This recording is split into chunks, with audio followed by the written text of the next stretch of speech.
Okay, para sa ating pagsusuri ngayon, may hawak tayong dalawang source na talagang nakakaintriga. Galing pareho kay Narciso Olalo. At hindi sila pangkaraniwan, no? Kasi ang una, isang Facebook post Oo, isang Facebook post na tungkol sa isang napakatingkad na panaginip. At yung pangalawa, isang video transcript. kung saan siya na mismo yung nagpapaliwanag ng panaginip na yun. Eksakto. So ang mission natin ngayon, himayin natin kung paano ang isang napaka-personal na karanasan, isang panaginip, ay nagiging pundasyon para sa isang buong sistema ng paniniwala. Talagang fascinate to. Kasi makikita natin yung proseso ng pagbibigay kahulugan, kung paano kinonekta yung mga simbolo sa totoong buhay ng isang tao. Sige, simulan natin sa pinakaumpisa. Sa Facebook post niya, Hulyo 9, 2025. Gabi, hindi raw makatulog si G. Olalo. Nag-scroll lang sa Facebook. Tipikal na ginagawa ng marami. Oo, tapos bigla, bandang hating gabi, may pumasok na mensahe galing sa isang taong tatawagin nating MSK. At dito pa lang may kakaiba na agad sa usapan. Yung bati ni MSK, "Good morning." Kahit hating gabi, di ba? Oo, at sinundan pa ng isang pakiusap na, all caps pa. "Regards mo ako kay Jesus Christ, sabihin mo na mahal ko siya." Napaka-intense. Nasagot naman ni G. Olalo ng pabiro. Sabi niya, "Naku po, baka maumay si Jesus Christ sa regard mo." Pagkatapos ng palitan na yan, natulog na siya. At dito na nagsimula yung panaginip. Ayon sa salaysay niya, nasa isang madilim na silid daw siya at may kasama siya. Si Mike, na asawa pala ni MSK, so may connection na agad. At sa gitna ng kadiliman, may naririnig siyang nag-uusap. Dalawang boses, si MSK at isang lalaking hindi niya kilala. At ang ginagawa nila, nangangapa raw sila. Parang mga bulag na may hinahanap sa dilim. Doon na pumasok yung obserbasyon ni G. Olalo sa panaginip. Sabi niya kay Mike, Anong sabi niya? parang may puzzle na palaro na hinahanap nila. Dito na nangyari yung pinaka-climax, no? Biglang sumigaw si Mask. Oo, at napakalakas ng linyang to. Nakita ko na. At kasabay mismo ng sigaw na yun, Biglang nagliwanag ang buong paligid. Para talagang eksena sa pelikula, yung classic na metaphor ng enlightenment. totoo. At nung lumiwanag, nakita na niya si Mask, katabi ng isang computer, habang yung misteryosong lalaki papalapit sa kanya. Pero hindi pa dyan natatapos. May isa pang elemento. Yung sa itaas. Oo. Pagtingin niya sa itaas, may nakita siyang gusali na kulay dark brown. Tila nahati. At dahan-dahang nagtiklop ang dilim habang bumababa. Pagkatapos nun, nagising na siya. Ang daming elemento. Grabe no, isang puzzle, kadiliman, liwanag, isang bumabagsak na gusali. So, ang tanong, paano niya pinagtagpi-tagpi ang lahat ng ito? Dito na papasok yung pangalawang source. Yun na nga. Sa video transcript, dito niya hinimay lahat. Bawat isang simbolo binigyan niya ng direktang kahulugan para sa sitwasyon ni Musk. Okay? Simulan natin. Yung kadiliman. Ano raw yon? Para sa kanya, yun daw yung kumakatawan sa dating paniniwala ni Musk. Okay. Yung nakabatay pa sa relihiyon ng tao, sa simbahan, so may setup na agad. Tumpak, yun ang kadiliman na kailangan niyang takasan Okay. at yung lalaking kasama niya, si Jesus Cristo pala yun ayon sa kanya. So si Musk at si Jesus, parehong nangangapa sa kadiliman ng lumang relihiyon. At yung puzzle na hinahanap nila, yun daw yung tunay na kaligtasan at solusyon sa problema ni Musk, particular yung sakit niya sa kidney.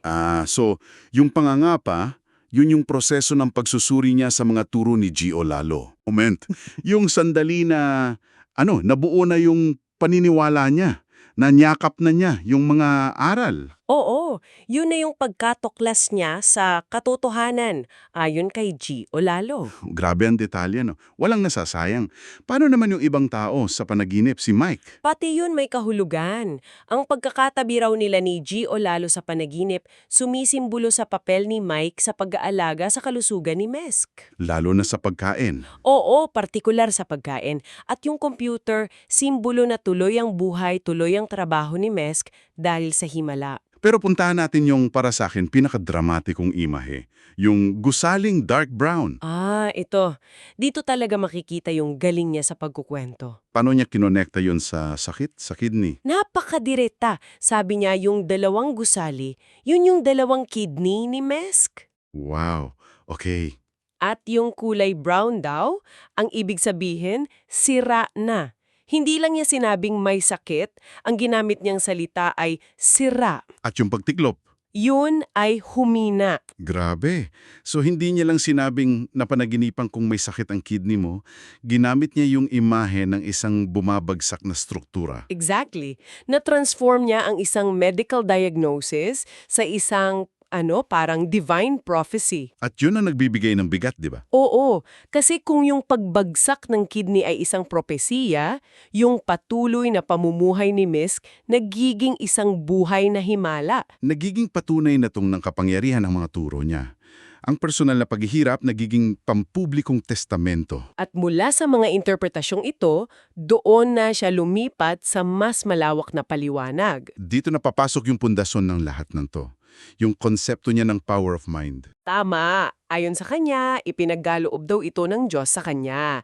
At ang dahilan, dahil ang paniniwala niya ay fit na fit daw sa nais ng Diyos. Fit na fit? Anong ibig sabihin nun? Parang damit na walang anumang puwang. Ginamit niya yung analogy na yon, walang gap.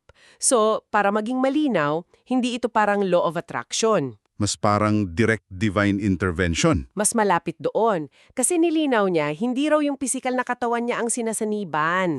Okay. Paano raw? Ang espiritu raw ng Diyos sumasanib sa kanyang espiritu. At sa pagsasanib na yun, doon niya nakukuha yung kapangyarihan. Yun daw yung dahilan kung bakit niya nababasa yung mga mensahe sa panaginip. Oo, at nabibigyan niya ng kahulugan ng mga pangitian. So, inilalagay niya ang sarili niya bilang isang direktang channel ng Diyos. At kung yan ang posisyon mo, natural lang nakasunod niyan yung kritisismo. At napakatindi ng kritisismo niya. Walang paligoy-ligoy. Direkta talaga ha. Mula sa interpretasyon na yung kadiliman ay yung lumang relihiyon, Lumawak to sa isang hayagang pagtuligsa. Malinaw niyang sinasabi sa source na ang mga pari at pastor ay anong term na ginamit niya? manluloko, manlilinlang, at maglalamang sa kapwa. Ang bigat na mga salitang yan. Ano yung partikular niyang tinututulan? Ang ugat ng lahat para sa kanya ay pera. Yun na nga. Tinutuligsa niya yung paghingi ng pera ng simbahan. Iginigiit niya na ang pagmamahal sa Diyos dapat walang kapalit. Hindi ito transaksyon. At pinalawak pa niya yung issue ha, di ba? Naging panlipunang obserbasyon na. Oo, yung tungkol sa Pilipinas. Binanggit niya na ang Pilipinas daw, kahit kilala bilang relihiyosang bansa, tinawag ng Diyos na makasalanang bansa. At anong patunay niya dyan? May malaking pagkakaiba yung ipinapakitang relihiyosidad sa totoong gawa. Tama. Panlabas lang daw ang pananampalataya ng marami. Kaya para sa kanya, meron siyang ideya kung ano ang isang tunay na naniniwala. At dito na nagiging malinaw ang misyon niya. Ayon sa kanya, ang tungkulin ng tunay na nananampalataya ay aktibong ipagtanggol ang Diyos. Ipagtanggol laban kanino? Laban sa mga pastor at pari na pinagkakakitaan daw ang salita ng Diyos. Ito raw ang mismong dahilan kung bakit siya binigyan ng kapangyarihan. So yun pala yun. Hindi lang siya isang taong may kakaibang panaginip. Para sa kanya, siya ang tagapagtanggol ng Diyos laban sa mga mapagsamantala. At yan yung nagbibigay katwiran sa lahat ng sinasabi niya. Ang kapangyarihan niya ay para sa isang mas mataas na layunin, ang paglilinis ng pananampalataya. Grabe.